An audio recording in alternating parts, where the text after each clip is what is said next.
quieras.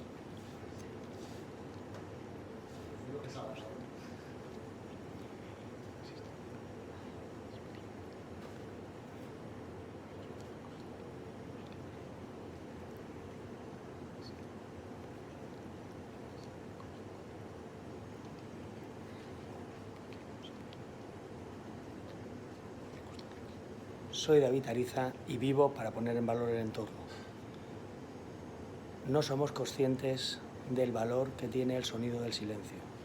No nos han enseñado a disfrutar del silencio, nos han enseñado a ser personas reactivas, personas que reaccionamos ante todo y por todo, y sobre todo personas que vivimos en el diálogo constante.